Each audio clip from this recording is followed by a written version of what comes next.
Magandang araw mga kalakay.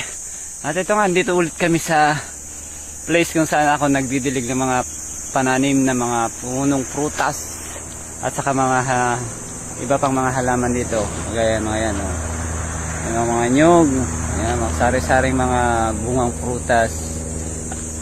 At alam nyo ba, kasama ko si Bakit ngayon. Andun sila, doon sa may kubo. Mayroon akong naisip na kalokohan. Ayan.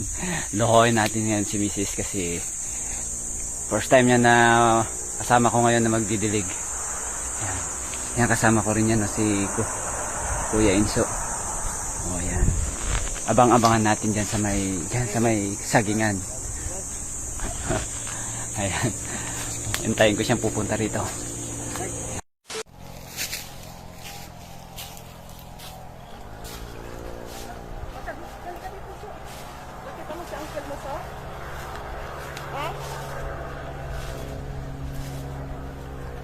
Nakita mo si Uncle mo sa? Nasaan na siya?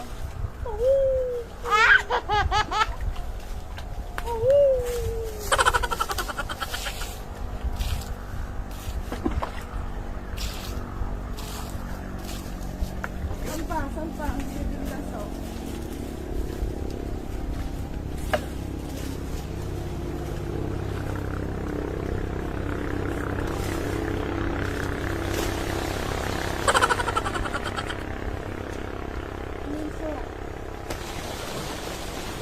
May multo.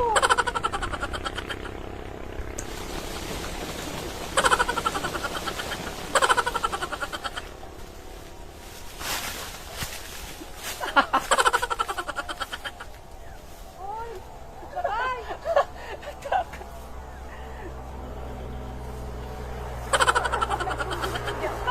Nagyaya niya sa akin dito magdilig tapos ngayon niluluto mo ako.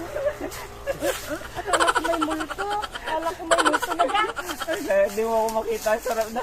Ang ganda ng pinagtaguan ko. Nagulat ka naman. Ito naman sinso. Wala na. Tawa ng tawa. Tinatanong ko kung nasaan si Uncle mo eh. Ay talaga, sobrang matatakotin talaga sa bagot. Ay naku, bakit? Sama-sama mo ko dito. Tinatakot mo naman ako. Tanghaling tapat. Ang haling tapat ka dyan. Prank.